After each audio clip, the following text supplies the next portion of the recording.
Oh, okay. So this is Sergeant Small? Staff Sergeant Small, yes. Okay, hi. It's Miss Persad calling. How are you? Miss Persad, I'm well. How are you? Oh, not too bad. I guess, were you the sergeant that was there yesterday when I was at your station? I did not speak to you yesterday.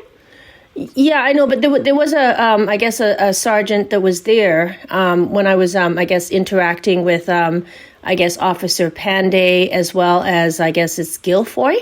Okay.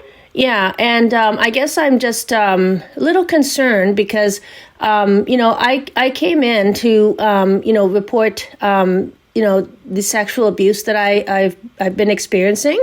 Mm-hmm. And instead of being, empathetic, I felt like I was being attacked, In particular, Officer Panday was very abusive. Like it was just, I couldn't believe actually. Is that how you guys are treating women when they come in to report these things? Ms. Prasad, I think if we're being fair, you would agree with me that I'm not aware of what happened yesterday, so I can't really say people are treated a certain way. I'm here to listen to your concerns, and I'll do what I can to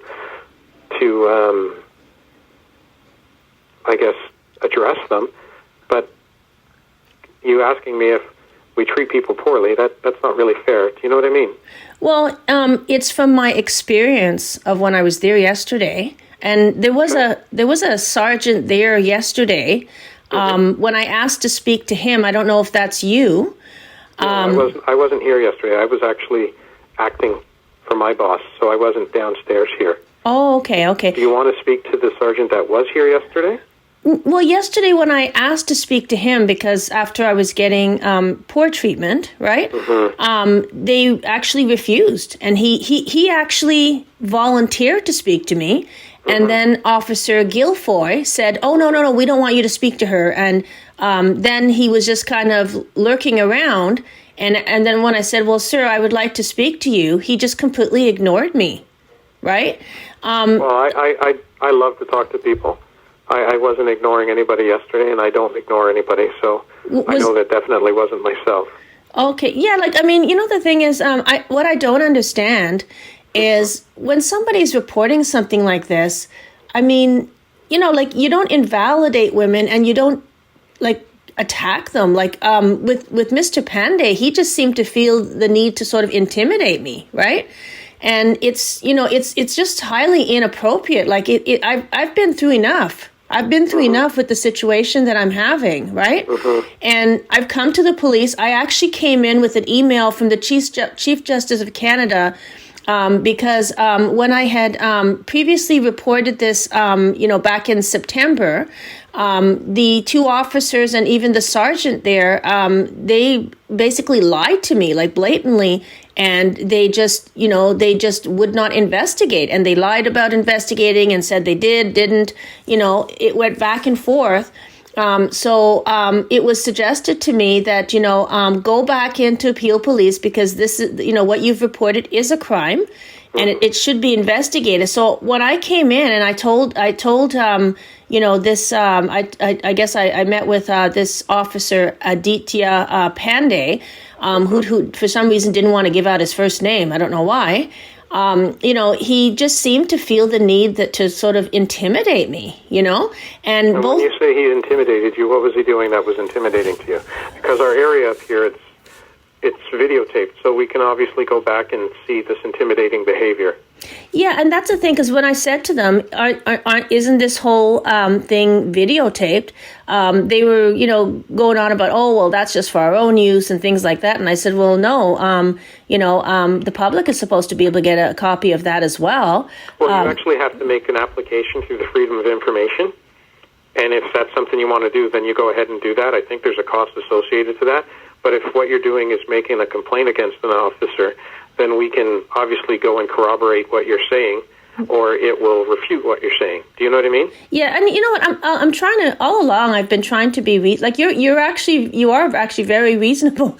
I'm just and even the sergeant who was there yesterday, he actually volunteered to speak to me, and he seemed like he was pretty reasonable as well. But then I don't know why Officer Guilfoy told him not to speak to me, and then she I can't answer that. I would only be able to assume or speculate, and at the end of the day, it's not fair to do that for you or me. Yeah, like, well, what I did is I did actually go over to 22 Division, and I did actually order the tape, right? Okay, perfect.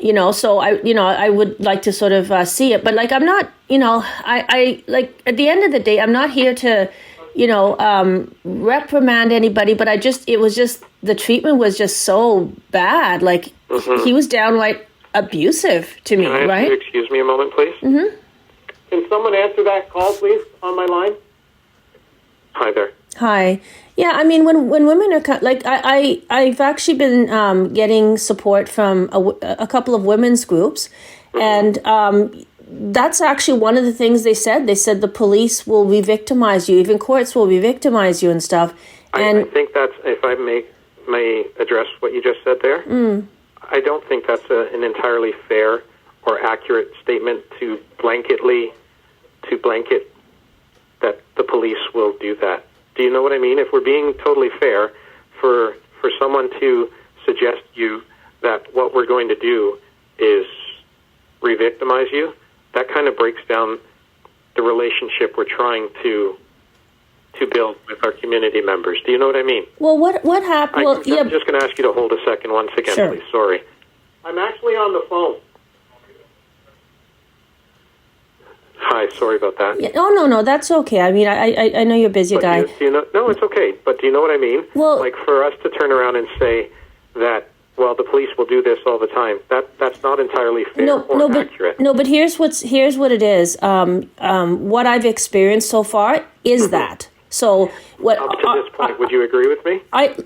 From your own words, you said that I've been good with you. No, but what I'm saying is up until there's actually only 2 officers in the entire time, from the time I initially made my report in September. There's been actually 2 officers. I don't know if I should count the sergeant from yesterday, because initially he seemed like he was trying to help me, and then they shut him down. So I can't really say, and then he just ignored me after that, right? Okay. So I can't speak to that. I don't know any of the specifics. This is the first I'm learning of this. Yeah, I'm being honest. That's all I'm trying to do, is be honest, right? And I'm trying to be frank, fair, and honest. Yeah. So what I'm saying is how I see every situation, any situation, whether it's with police or otherwise, is I look to it with an open mind. But it doesn't mean that I'm not aware of what other women have hands down said. And so what happened is, when I initially reported this in September, that was prior to me getting a lot of the knowledge of how women feel that they've been treated. Okay. And then what happened is, after I reported the initial incident in September, the 2 initial officers, they ignored all my calls and emails for like 4 or 5 months. Then in January, when I came in, and I came in person, because I'm like, nobody's responding to my emails and calls, I may as well go in person, right? So after 4 or 5 months, I finally went in, and I was actually met with a very reasonable, nice officer by the name of Officer White, right? And by the time he heard everything that I said, he wanted to help me. He got on the phone with his supervisor. He said that, you send me confirmation that audios and videos exist of the abuse that you've had, and we will go and we'll act on it, and we'll do a proper investigation, everything. So he would be an officer that I would say he was a very honest, very reasonable guy. And, even there was a cadet there that day. She was also reasonable. Even the records people, when I was ordering records, again, reasonable, right? Do you have the occurrence from the incident that you reported in September? So, I do have it. Would you mind giving that to me so I could look into it and see the status of the investigation? Sure. So what ended up happening is the sergeant that was dealing with that, and the officers, they both contradicted each other, because one said it was investigated, the other one said, oh, we don't think there's a crime. And then what happened is, they all of a sudden, after 4 or 5 months, only after I provided the information that Officer White had instructed me to do, then all of a sudden, like within a couple of days, they rushed to close the investigation. And every time I've asked, well, what happened? You know, did you guys go out to see the judge or didn't you go out to see the judge? Nobody's, like, up to now, they've left me in the dark. Yesterday when I came in, Officer Pandey confirmed once again that, yes, they did go out to see him, but it seems like it's a secret as to who went out to see him and what transpired. And all I said to Officer Pandey is I said, listen, let's say if somebody socked you in the eye and you reported to the police and the police were supposed to go see the person who socked you in the eye, if they just left you hanging and just kept it in the dark and, you know, kept you in the dark and never told you what's happening with the investigation, would you not be, after 4 or 5 months, and now it's like 6, 7 months, would you not be a little bit upset?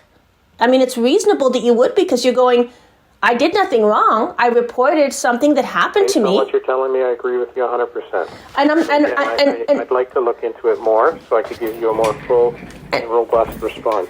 And you know what? The funny I'm just going into my thing to get it for you now. But you know, the funny thing is, I'm actually very reasonable, and that's why I've gone in. Like when I went in there with an I didn't come in all upset when I went in January and spoke to Officer White, and that's why. He said he understood right away. He didn't try to do what those two initial officers, all they were doing is trying to invalidate and taking things out of context and all this type of stuff, right? He didn't do any of that. And, you know, people said to me, they said, oh, well, you know, if you're a woman experiencing these kind of difficulties, you should speak to a woman. And I said, no, it doesn't matter if it's a male, woman, anything. All that matters is the person is compassionate because they understand you're going through a hard time. Mm-hmm. Like I didn't like actually that male officer White, he was more compassionate than any of the women I've been dealing with. It's funny, isn't it? So again, I say to you then, based on what you're telling me, you've had a positive experience with the police officer. I don't want to assume anything, but I'm assuming your conversation with me would be considered a positive conversation. And what I'm trying to say is, I appreciate you having that open mind and giving us the opportunity to provide you the service that you had. Yeah. Officers make mistakes. They're human. I can't speak to any specifics that happened with the negative contact that you had. All I can do is work with you from here and now based on what you're telling me. Sure. And hope that I can get something resolved for you. Do you know what I'm saying? Yeah, and you know, I appreciate, and that's, you know, I can't tell you how much I appreciate this conversation, because up until now, I've just, like, every time, when I came in yesterday, Officer Pandey was so abused. He actually threatened, maybe I should, lay a charge for, trespassing or something like that. And I'm like, because I'm coming in, and once again, like, I actually showed him an email from the Chief Justice of Canada that says, you know what, we know you reported to police, you go back to the police and tell them to investigate this. And he goes, oh, well, we don't have to listen to the Chief Justice of Canada. He actually said that, okay? So, you know, this is pretty, you can understand why by this point, and again, I've said all along, it's not that I'm saying all police officers, but I'm telling you, the majority of women, in fact, every single woman that I spoke to in the support groups that I've been going to, they all hands down have said the police are not your friend. What they'll do is they'll do, and that was actually, you know, after I had reported it in September, and then everything that happened, I'm like, it's exactly what everybody's saying. This, like, these people are actually treating me like a criminal when I'm coming in to report something. I'm sorry to hear that that's been your experience, but, you know, I can tell you that based on the conversation you and I are having, this is how I treat people when I speak to them. You're giving me no reason to speak with you in any other way. I want to help you. That's why I joined the police service over 30 years ago, because I want to help people. Well, we're lucky to have officers like you, I'm telling you.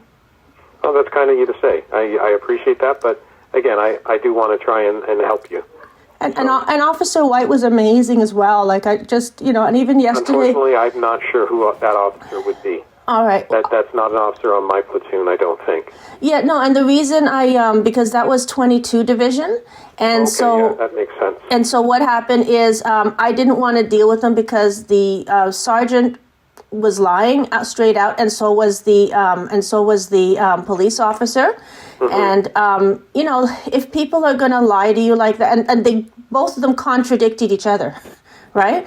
And I can tell you that because you are allowed to record police officers now, and it's unfortunate because.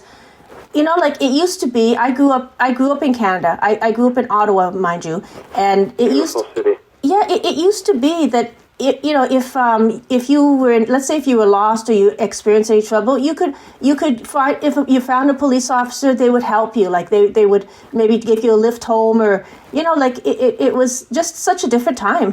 Whether you believe it or not, I can assure you that still goes on to this day.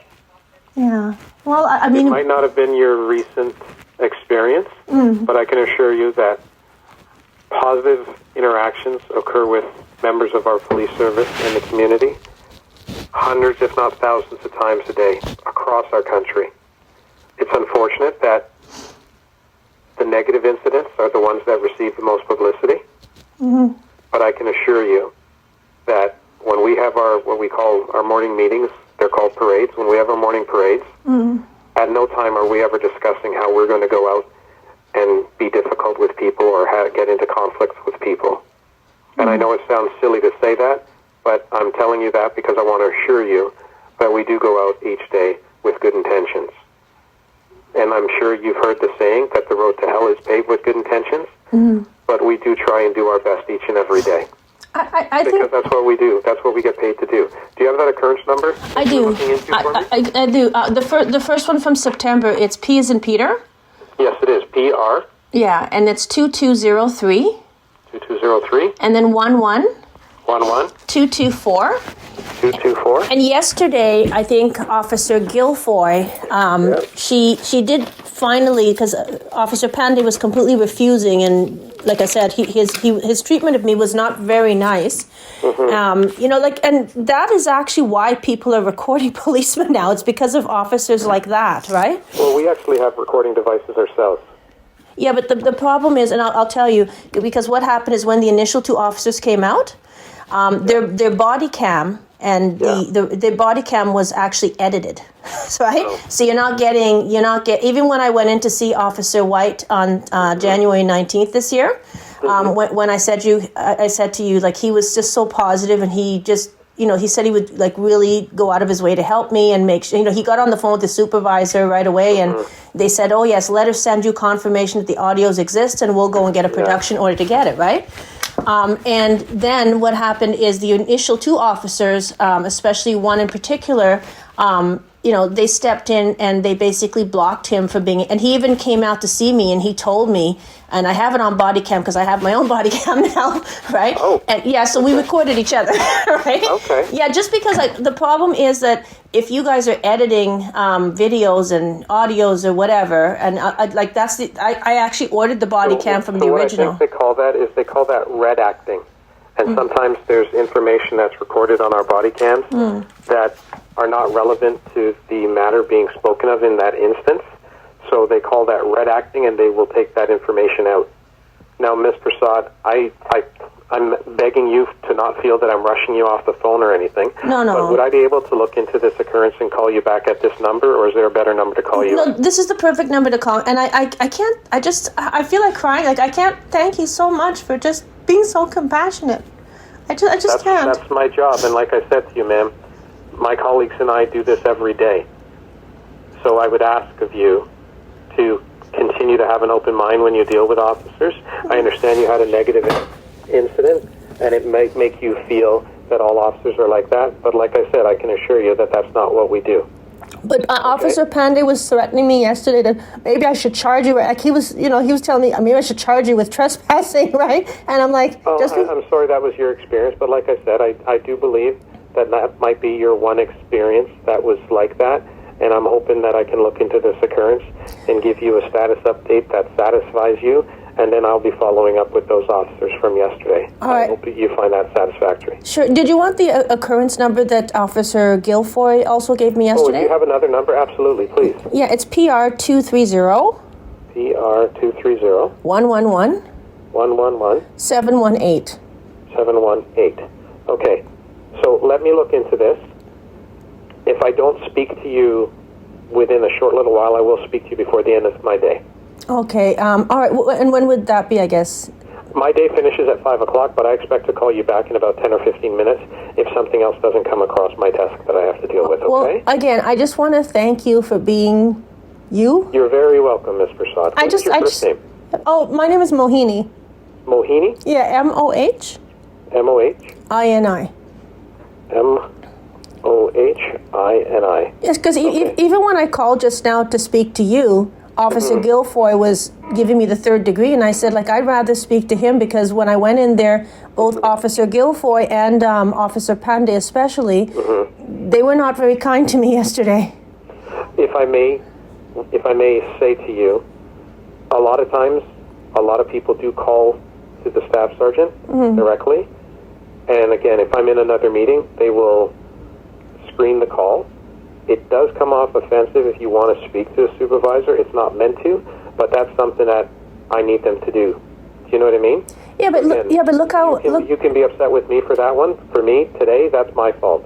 Okay, but I'm glad I had the opportunity to speak to you, and I'm looking forward to speaking to you after. But look how yesterday, even the sergeant who was there yesterday, he was actually very reasonable because they wanted me to write down what happened, and I just said I want a copy of it. They were refusing, and he actually came out and he says, just let her get a picture of it or something. Why aren't you giving her a copy of what she's writing, right? Yeah. So like I said, I don't feel, at least this unit, I don't feel that you sergeants have, at least even the guy yesterday, I just don't know why he listened to them and ignored me.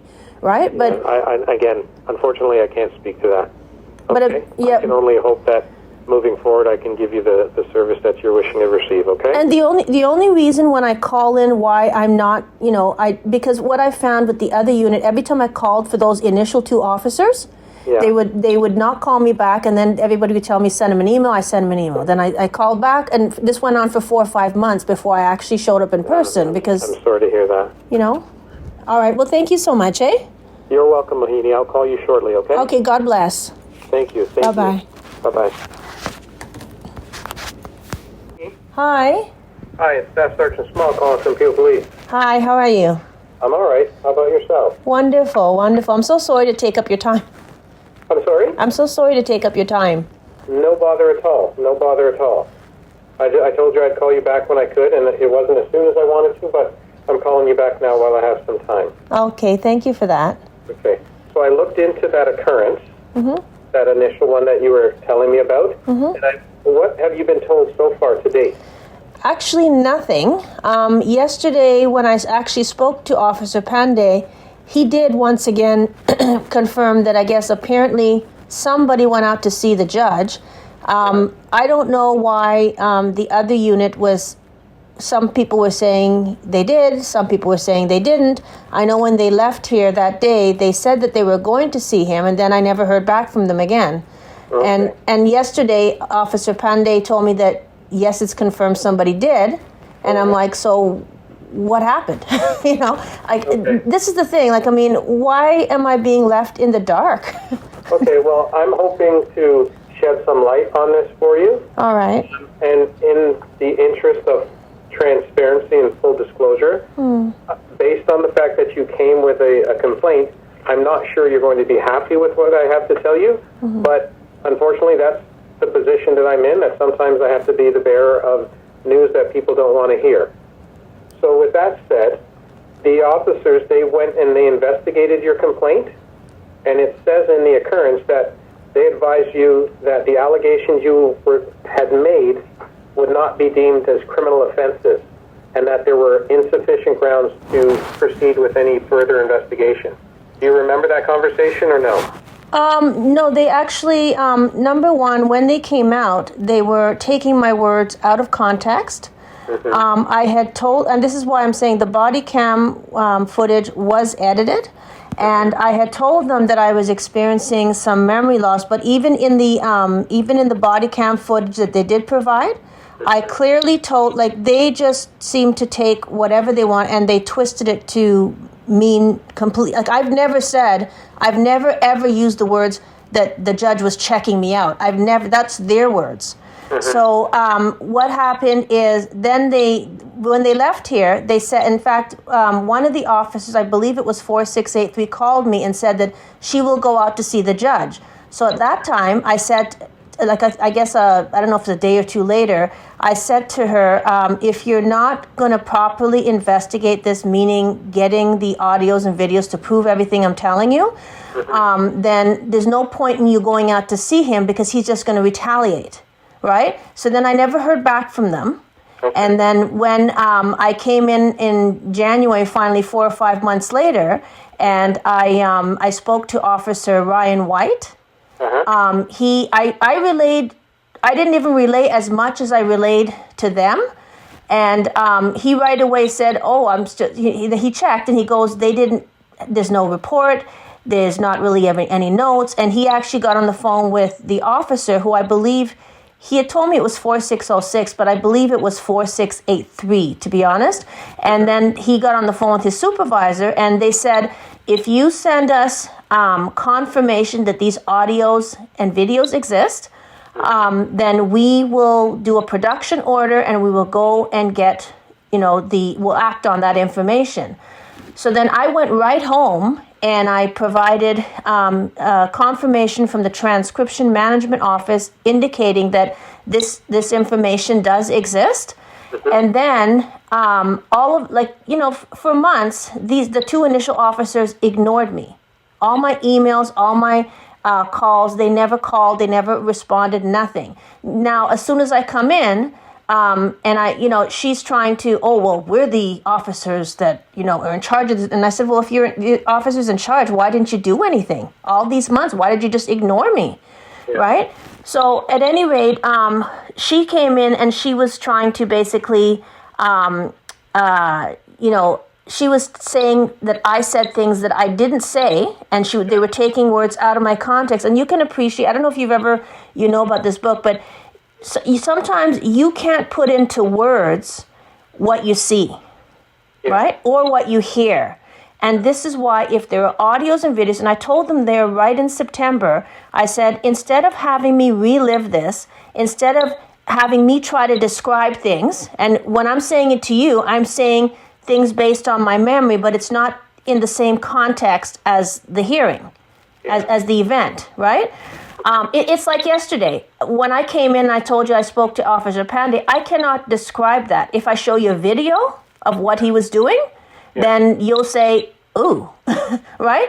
It'll be a completely different situation, right? So that's what I was trying to explain to them. So they were sitting there taking things out of context and everything I say. And I even told them when they came out and said, I said, you're taking all my words out of context.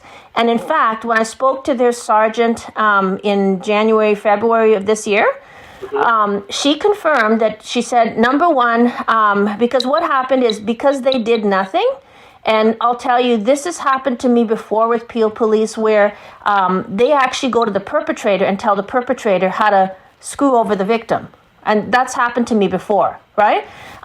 So what happened is they said nothing. Now, all of a sudden, I get an email sometime in January from TPS, and it's a detective without ever speaking to me saying that he has enough information to charge me with harassing the judge.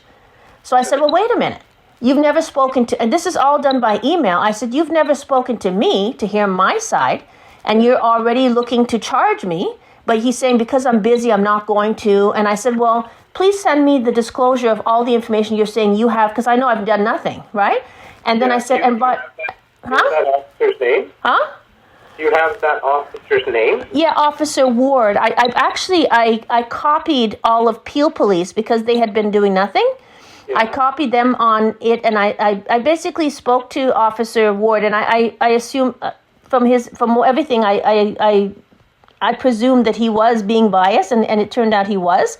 And I said to him, you've never, typically most police officers, if they're investigating something, they'll go and hear the other side. You've never contacted me other than automatically accusing me and assuming me to be guilty, right? So you've never heard my side. And I said, by the way, I reported this to Peel several months ago. They've been ignoring me.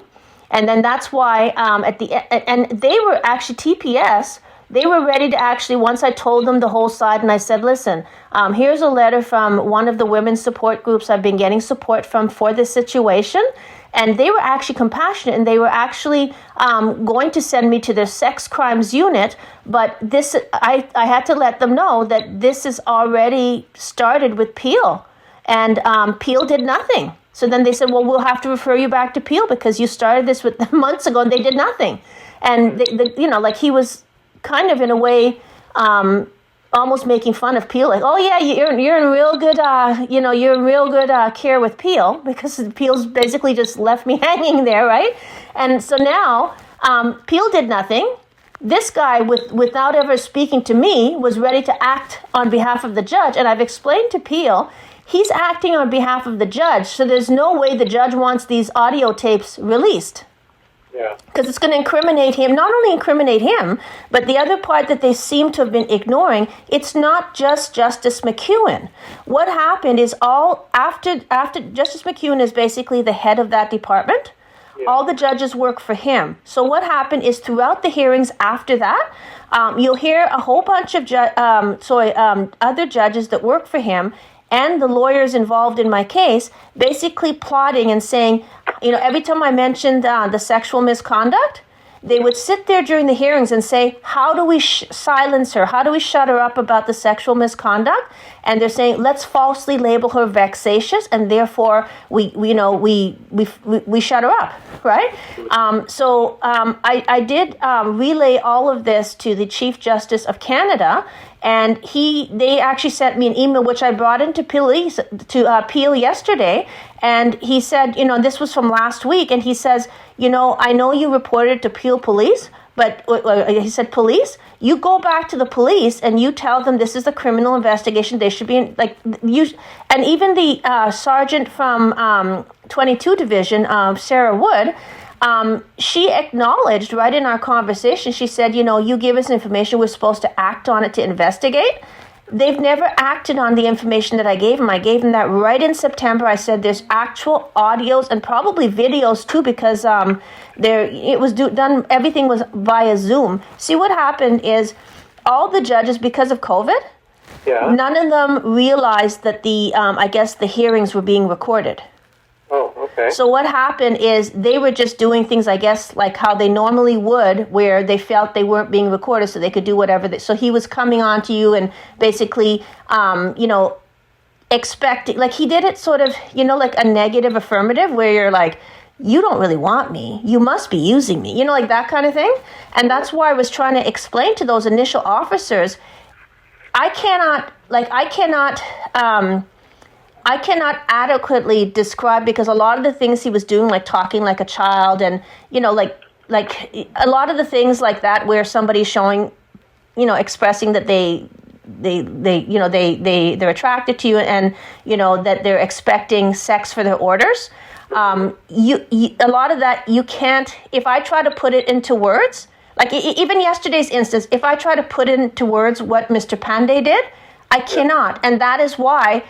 Now, because I've seen the way a lot, like this experience has opened my eyes to how government organizations are. I'm taking a camera with me everywhere. I actually went out and bought some body cameras because I don't want to have to sit here and say, I got no proof because I trusted everybody, and now I can't adequately describe what happened. And then now I have police officers that are taking my words out of context and all this stuff. Like, by the time I told Ryan just even a couple words of what happened, he got it right away. And the same thing, by the time I told the Chief Justice of Canada what happened, they already said, and that's why I came in with an email. Mr. Pandey seemed to feel that he didn't have to respect the Chief Justice of Canada's email that says, you go back to the police and you tell them that this is a criminal investigation. Mm-hmm. Right? So that's why I just don't, all it is as soon as I came in person, and as soon as Ryan was willing to help me, they all of a sudden came in within a week and they tried to rush to close it down. They told me there's a report. What I requested everything. There's not a report. There's a whole bunch. There's a current little scribble notes, but that's not a report. So they lied to me because they assumed that the public doesn't know the difference between an occurrence or, like handwritten notes compared to an actual report. There has been no report. I requested it. I never got it. Yesterday after I left your station, I went over to 22 Division and I requested yet again because Mr. Pandey advised me that there's been stuff that has been happening, and apparently not yesterday but the day before it was opened back up again, right? So I don't know. Again, nobody's told me. Nobody. I'm telling you the last update that I read on this report. Huh? Okay. I've informed you of the last update that I read on the report, that based on what was said, there was insufficient grounds to proceed with an investigation. Yeah, so they did say that the investigation was closed pending any further information. Yeah, so what I guess I actually have some recordings of the sergeant as well as the one of the original officers where they contradict themselves. They've never investigated it. They're okay. This is what they considered an investigation. They talked to me. Yeah. They may or may not have spoken to the judge because they kept wavering. Oh, because when I said, well, did somebody, because Ryan had already confirmed for me that yes, one of the officers, which I believe is 4683, did go out to see the judge. Mm-hmm. Then when I spoke to 4683, she was saying, well, I don't know whether someone did. Oh, maybe it was a supervisor. So they were just wavering. And my thing is, why are you keeping it a secret, right? And why aren't you telling me, like, what happened when you went out to see the judge? Like, all these months, all they've done is ignore me and then keep me in the dark. They've never done an investigation because there's actually, I put them on YouTube, right? I put the video, my conversations with the Staff Sergeant Sarah Wood, not Staff Sergeant, I guess Sergeant Sarah Wood, as well as Frangella, that officer. I put them on YouTube. And you can see they both contradict each other. Huh? If you don't mind my asking, what were you hoping to accomplish by doing that? Because it seems to me that when I was trying to handle, it seems to me that when I am trying to handle everything privately, it seems that to me that the police are just. It seems like it's almost like isolate and abuse because then the public doesn't know what's going on. As soon as you put things out there, all of a sudden, put it on Twitter and everything else, all of a sudden then people are being more careful to make sure that they're treating you properly. Like I was shocked when I left your station and went to 22 Division, they actually have special crime crisis people now in the station where they never did before. So that they said that it's to deal with people who are having, I guess, mental issues or sensitive issues, where they didn't have that before when I went in even a few months ago. So to me, that's a positive thing that's come out of this, where it wasn't there before, right? So so my thing is, I'm representative of Canadians that if they're being abused by police services, for instance, that are supposed to be serving and protecting the public, who have maybe forgotten that is their purpose, then, we need to get it out there because other than that, change doesn't happen. Like I was shocked. I was pleasantly shocked when I went into 22 Division. I spoke to two officers who refused to give out any information about a sergeant's, like who the staff sergeant or the sergeant is, and your division did the same thing, right? Again, I don't know why it would be a secret, because I think if I speak to you or even the gentleman who was there yesterday, you guys seem like you're reasonable, right? But at any rate, nothing was ever investigated because Sarah Wood admitted, she said all they did, their investigation was just they came out and they spoke to me. They told me that they were going to go see the judge. They've never told me why. The fact that I've told them already that there are audios and most likely videos that exist, and I've confirmed it for them. What Ryan told me on January 19th, before they rushed to try to close this investigation that never actually happened, he told me that apparently the officer, I believe it was 4683, she was saying that she was waiting for additional information from me. And that information would be confirmation, like written confirmation that these audios exist. I said, well, if she's waiting for that, then why all these months did she not respond to my calls or emails? And why would she at some point not have said, we're waiting for this? Like if she's never told me she's waiting for something, how would I know she's waiting for it?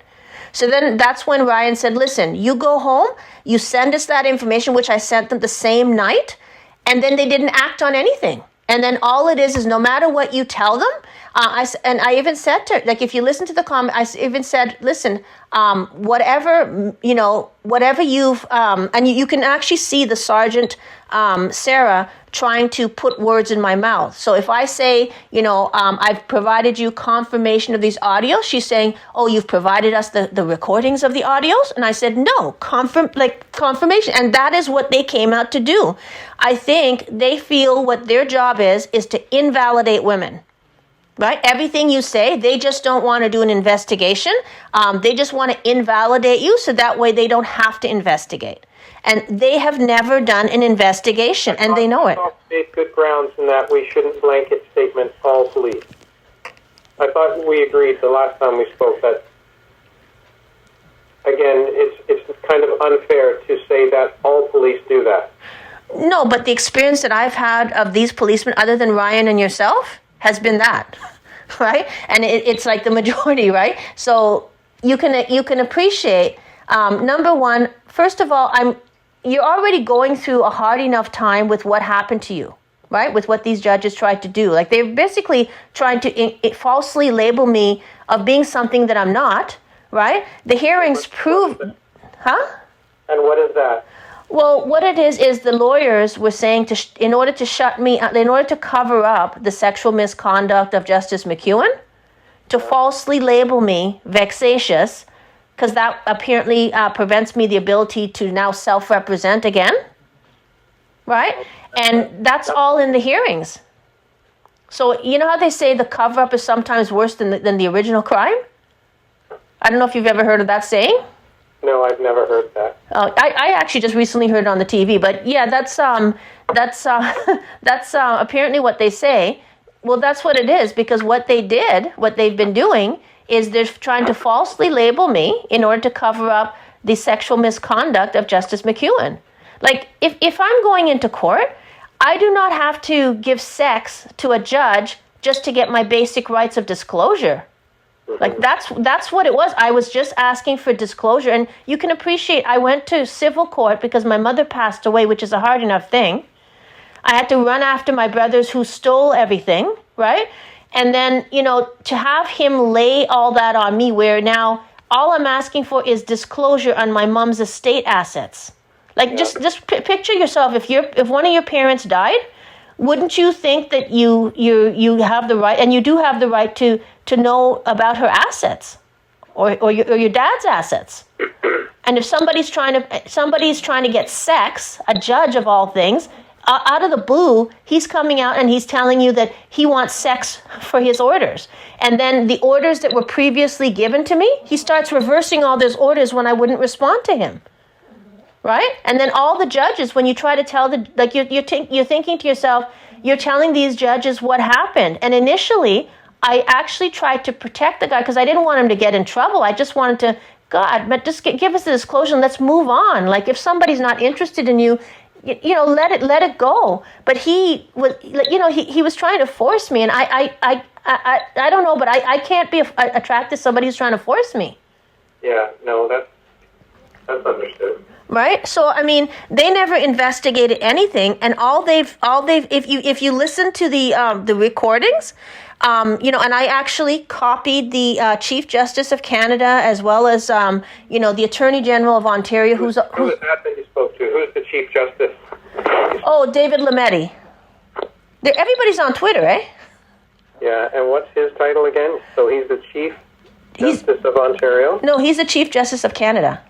Okay, Chief Justice of Canada. And he has another title too, but I didn't. His name is David Lametti. Yeah, David Lametti. How do you spell Lametti? Capital L-A. Uh-huh. M as in Mary. Yeah. E. Yeah. T-T. Yeah. I. Uh-huh. Yeah. Okay. Right, and then he's also told me to have this at, like, Doug Ford, because I actually contacted the Premier's office. Doug Ford had initially said, that because initially before they even started with their vexatious label, as soon as I got wind of what they were doing, because they would be so abusive that right in the hearings, they would be saying it right in front of me. What are we going to do to her? And you know what I mean? And it was, you're sitting and you have to take this, right? And it's like, for what? Because I didn't sleep with this judge? Yeah. Like that's not right. I shouldn't have to sleep with the judge to get my basic rights. Mm-hmm. Right? And it's all recorded. So why has the police been basically, first of all, they avoided my calls, and what happened is that sergeant, she lied and said, oh no, I've seen correspondence between the two of you, which is funny because the day before, the actual officer said, oh, I don't receive emails. If she's never received an email, how the heck would she have been corresponding? So it's, they completely lied. And all they've been trying to do is, I feel that it's because it's a judge, they're just trying to shut this thing down. Like, come on, you guys saw it happen with police services, the military. No woman should have to give sex and put up with, some judge who, like he actually blasted me and abused me just because I would not respond to him. He tried every which way for me to tell him how I felt, and it was just weird. Like, I just froze and I just was silent because I didn't know how to react. And then he yelled and screamed at me in front of everybody because I wouldn't give in to him. Like that's, and then, like I said, at that time, the judges were not, like, you'll hear another judge later saying, apparently these hearings are being, so they didn't, what happened is they didn't realize the hearings were being recorded. Oh, is that right? Yeah, so that's why they were speaking openly, and then what happened is, eventually, they just sort of figured that you can't get a copy of the hearings of the audios, and right now, what they tried to do is to deny me access of the audios, and then they want to redact the transcripts. So obviously, there's a conflict of interest there, right? So in any case, so I've just been trying to get some assistance, and I didn't deserve to have these officers do what they did, and that's why I'm recording everything, because unfortunately I've met up with, like, at least you're different, Ryan's different, but unfortunately every time you guys go and talk in the back with Officer Frangella and probably Sarah Wood, for whatever reason they're just trying to shut this thing without doing a proper investigation. They never did an investigation. And Sarah Wood, in my conversations that I recorded with her, she actually admitted, she said, if you provide us information, we're supposed to act on it. And I said, yeah. So I provided you confirmation that, that these audios, and like I said, most likely videos exist. So why aren't you acting on it? Why aren't you getting the production order? I have recordings with Officer Daryl Chan as well as Ryan White, who acknowledged that they're supposed to go and get a production order. They've never done anything. When I left Officer Sergeant Wood, she said that because what happened is in June, I think it was June 24th, I was outside watering my plant at 10:30 at night, and I saw him drive up in a white van. Your two officers, sorry, not your two officers, but the original two officers, they said that they were going to investigate that. They never investigated that. Even TPS said they should have been investigating that. At this point, like, they should be going to ask, anybody has any dash cam, anybody has, cameras outside their house. At this point, anything that might have been there would have been overwritten already because they never actioned that. So she confirmed for me, I think January, February, she confirmed that she was going to, have them follow up on this white van thing. They've never done that. She was going to follow up on what happened, who went to see Justice McEwen, and what happened there. Also, because they did nothing and TPS was acting on what the judge told them, apparently there was a joint investigation between TPS and Peel. She was going to give me a status of that. She's not done that, right? And I have her recorded saying she was going to do it. She never did it. Then the other thing is, she was going to follow up on what's been done with regards to this production order to get the audios. Again, nothing. All it is, oh, well, we, as an excuse, we don't think it's a crime. Yeah, because they basically put their own wording there and misquoted me. Right, and you can see both conversations, especially the one with Sergeant Wood. You can see her trying to misinterpret what I'm saying. So if I say, I've provided you confirmation that these audios exist, she'll change it and she'll say, oh, you've provided us the copies of the audios? And I said, that's not what I said. So, and that's what these two officers came out doing, and that's what she did. So I don't know if their whole tact is to invalidate women who report these things so that way they don't have to do anything. Or I don't know if it's because it's a judge. I just know that they never investigated it, and it should be investigated.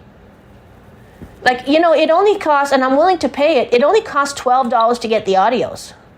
It's not like it costs a lot of money, right? Where do you get the audio from? From the transcription management office. From where, sorry? There's what's called a transcription management office. Okay. They have all the audios.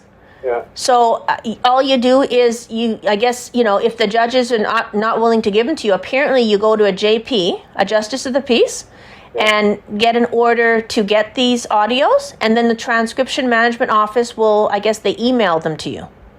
Oh. And you haven't done that as of yet?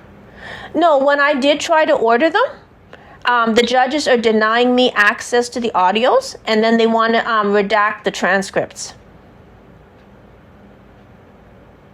Okay. I'm just trying to think of what it is I can do for you now moving forward.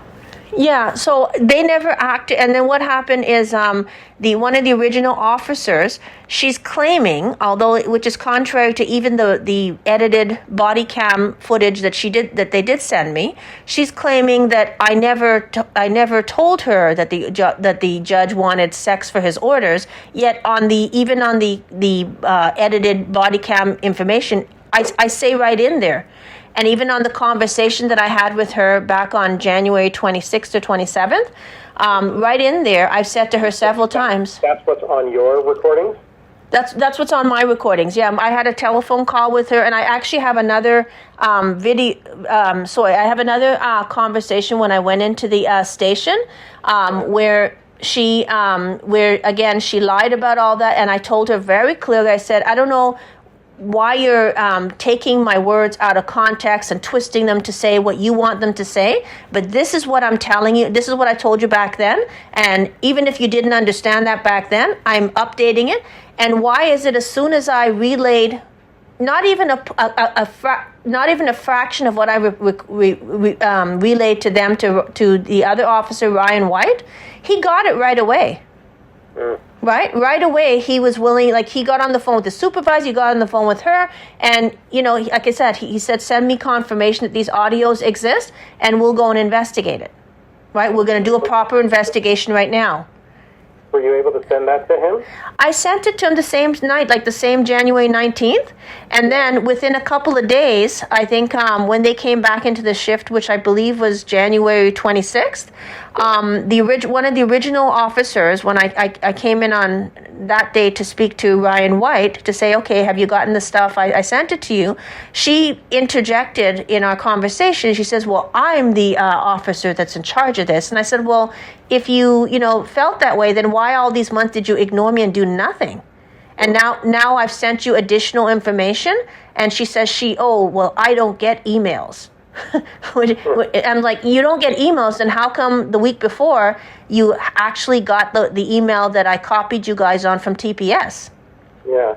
So, she just lied through her teeth. And like I said, you can appreciate, and I'm not lumping all police officers, but you can appreciate, based on the experience I've had, what would you, what would you think, would be appropriate for me to feel based on what I've experienced? And then I finally had an office. I want to thank you, though, I'm not being cheeky, although it'll sound like I'm being cheeky. I want to thank you for acknowledging that not all officers are the same. No, but no, because Ryan wasn't. Do that. No, because Ryan White wasn't either, right? He was willing to help me, but they shut him down. And when he came out to see me, we met in a public place, and I had my body cam on. He had his body cam on, and I said, okay, we're recording each other so that way I don't have to deal with somebody editing out their videos, because I have my own too. And he was fine with it, right? And he told me, he said he heard my story. He actually said, okay, based on everything you've told me, probably even today you'll get an email and a proper investigation will be done. He told me, he said, it's not me. And I said, I know it's not you. So it's somebody else who I believe it's one of the originating officers, which is 4683, Frangala. For whatever reason, I don't know if it's that they don't want to do any work or if I'm a colored person. I don't know.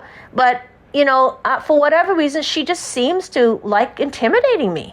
And all she does every single time I go in there, she wants me to relive the same thing again. And all she's trying to do is invalidate me. Her job is not to invalidate me. Her job is to, you know what, you've provided information. Let's go act on it. And, let's get this investigation done. Right? I know what the audios say.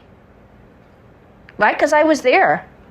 And I said to her, even in September, I said to those two officers, I said, why are you guys having me relive all this stuff when there's audios available?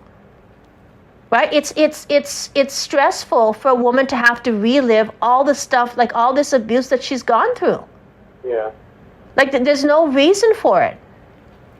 Right? They should have just done an investigation. And then, can you tell me, is that kind of them to leave me in the dark? Actually, when I went in to see your officer yesterday, yeah. he once again, Mr. Pandey once again confirmed that somebody did go out to see the judge. So why am I not being told who went out to see him and what happened? What is the secret? Why would you keep the victim in the dark? Yeah, I don't know. But like I said, and I know this might upset you, and I don't want to frustrate you or get you upset with me, based on what I've seen on that initial report, they're saying that there's insufficient evidence to believe that a criminal act has occurred. Yeah, so again, that's because they've been taking everything I said out of context. And and even when in January I provided additional information, they didn't bother to act on it. Keep making a complaint with OCOPS? Sorry? There's another avenue in which you can maybe make a complaint against the police. Have you considered that? It's called OCOPS. OIPRD?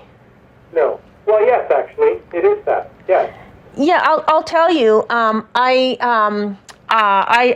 know Officer Carl Lane, who works in that division.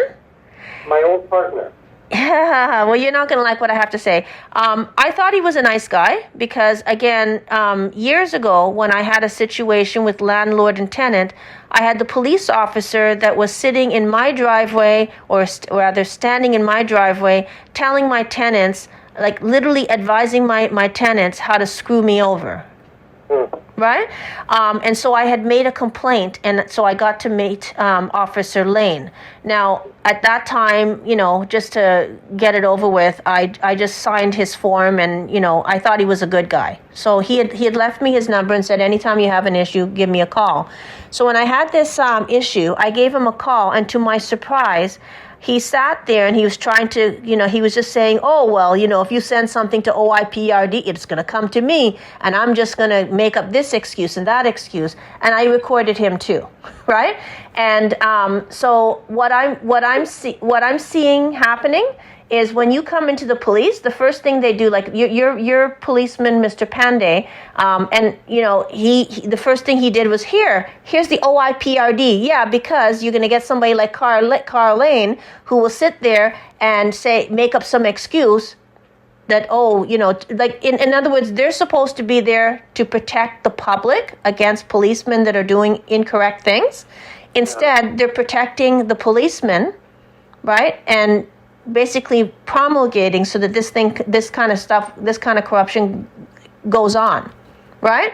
So that was actually one of the videos I was going to post next, right, in the next little bit. But I have a few others, because the problem is, and the only reason I'm posting them is I think the public needs to know. And in fact, the public has already known, but everybody is verifying that this stuff is going on and it should not. Those organizations, the OIPRD, they're supposed to be there to protect the public. They're not supposed to be there, they're supposed to be policing the police, essentially, right? And they're not doing it. What they're doing is they're making up excuses for the police so that nobody actually gets their stuff investigated. I'm sorry to hear you feel that way. Yeah, well, like I said, I was shocked because I thought I called him and I even copied him on the TPS email.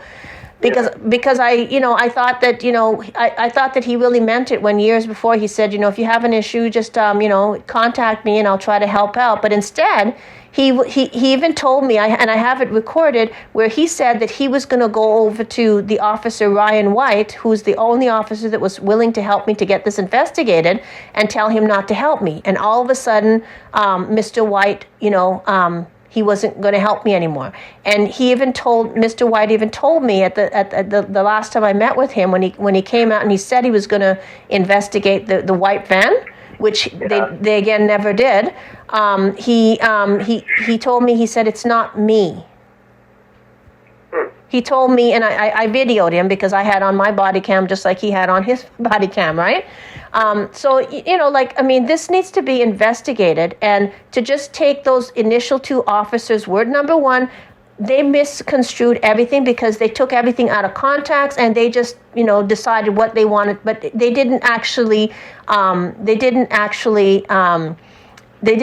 And when they left here, they did say that they were going to go speak to the policeman and they were supposed to follow up on this white van. They did none of that. All they did was ignore me for months. And then as soon as I came in person, they rushed to try and close the investigation, which I've already confirmed. If you go onto YouTube, there's an interview with Sarah Wood, and she completely lies. Where on YouTube? Oh, if you look at my channel, unfortunately, if you have an email, I can give you links to them, right?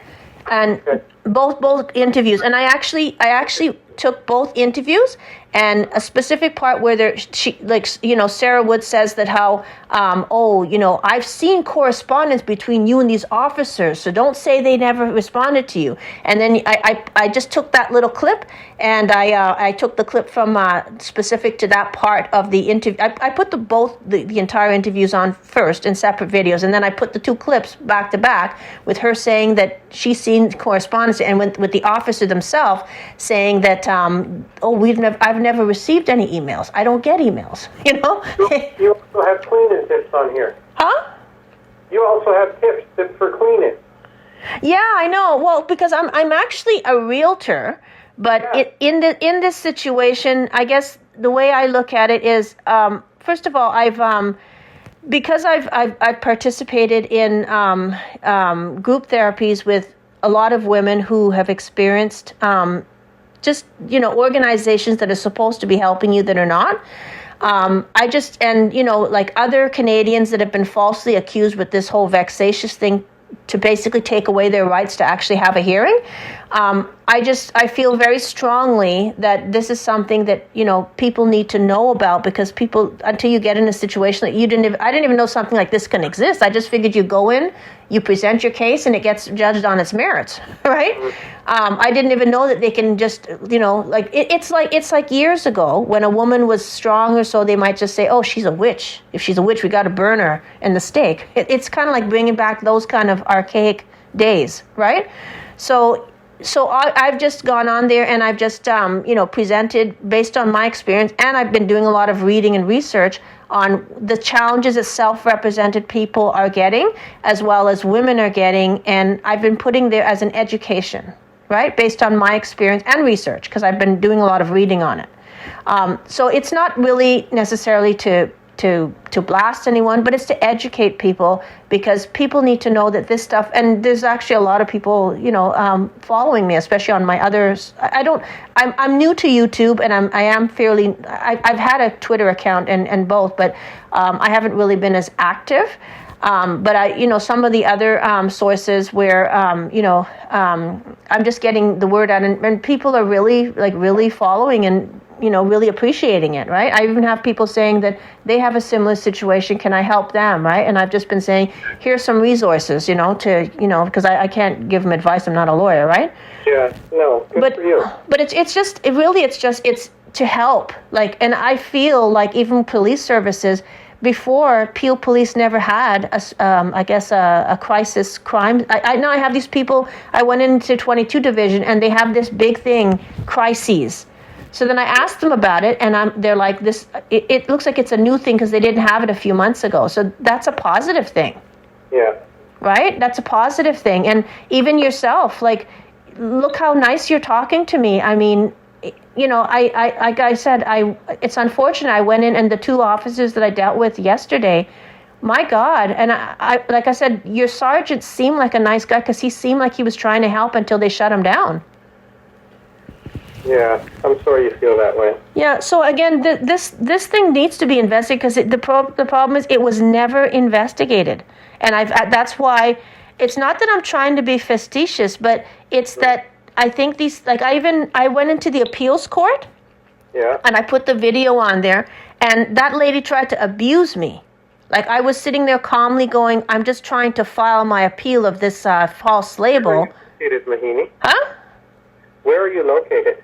Oh, if I were to send officers to come and speak to you to try and get further information from you about this, where would I send them? Oh, I'm in Brampton, but I'd like to meet them in a public place, if that's okay. Oh, okay. I don't know how I'm going to be able to arrange that, because I kind of need to know what area you're in. Oh, Brampton. Whether well, you would agree with me that Brampton is somewhat of a large city. Oh. Our Brampton area is divided into an east and west. And we have 22 Division to the west, and we have 21 Division, who you're speaking to the east. Now, if you fall within the parameters of 22 Division, then it would best be for me to get officers from the 22 Division area to meet with you and discuss your issue with you, and obviously review your evidence that you have of some wrongdoing. And if you're in the area of the 21 Division area, I get officers from my team to come and speak with you. Well, I'm at Williams Parkway and Main Street. So that's 22 Division. Yeah, the only thing is, like I said, because of the bad experience that I've had with, officers in that division, I would rather not, even to, because of what they haven't done so far, right? I don't want to, I don't want to be playing games, and I'm very straightforward. If I see things that I like, I'll say that. If I see things that are bad, I'll say it, right? It's not meant to. The only way to be. Huh? That's the only way we should be. Yeah, you just got to be straightforward and stuff. And I don't want people taking my words out of context and doing all this stuff that they were doing. And look, it's been 6-7 months already. And I'm sitting, yesterday when I came in, at least the one thing Mr. Pandey did was he finally, once again, confirmed that somebody did go out to see the judge, but nobody's ever told me what happened, right? You seem pretty handy with the internet. You know how to get onto social media and such. Have you done a Google search to see how you can complain about a justice or a judge? Yeah, actually, that's what the Chief Justice of Canada also said. I went to the Canadian Judicial Council, and it seems to me nobody wants to release these audios because they know what the audios say. So what they did is they tried to shut it down last year. And what I did was I recorded a video of myself summarizing what's happened to me, where they falsely labeled me before they falsely labeled me, right? And I posted that on social media, and that's, regularly I'm putting that out on the different social platforms so that people are understanding what's happening. When I did that, they reopened the case, and then they tried to shut it down, only basing it on information I gave them. Well, what happens with the audios is like the police and the Canadian Judicial Council have the ability to go and get an order to get the audios, right? What it is and again, don't take this the wrong way, but it's just based on my experience. Mm-hmm. As I said to you, these OIPRD, they're supposed to be, their function is to protect the public against policemen that are doing wrongdoing, right? And the CJC, it's the same thing. If a judge is doing unethical things, they're supposed to go and investigate them. So she tries to shut it down in the same way that those initial officers tried to shut it down, where they don't want to get the audios. So I actually took a picture of her email. And I said, notice she only based shutting it down the second time on the information that she received from me. Well, I wouldn't have a copy of the hearings, right? Because they've denied me access to getting the audios, right? Okay. So anyways, I put that out, and then I copied the Chief Justice of Canada, as well as the Attorney General of Ontario and Doug Ford and Justin Trudeau. And then that's when I got the email finally from the Chief Justice of Canada saying that I'm to go back to the police, get them to do a proper investigation, go back to CJC, say, according to these acts, the Judges Act, and they quoted them, you're going to have to do a proper investigation, which means, that's another avenue that I have to go to, because the CJC investigates the judge, the police investigates the criminal activity, and the Law Society investigates the lawyers. And then there was one, and then the Attorney General of Ontario, which is a gentleman by the name of Doug Downey. Yeah. They've told me that he is going to have to investigate this entire situation as to what's transpired. So I thought that was very positive that, I'm getting the Chief Justice of Canada. Huh? I asked, have you been able to get in touch with Mr. Downey? No, I haven't, because they just sent me that late last week. Okay. And I have a couple of health conditions where, like, right now, my entire left leg. One of the health conditions is my entire, like, with all the stress, I've basically literally I can be at the computer for like 12, 14 hours a day, just dealing with this, and then I have my work to do, right? Where I'm not used to being so inactive, so my whole left leg is swollen, so I can't even sit at a computer or even stand. So the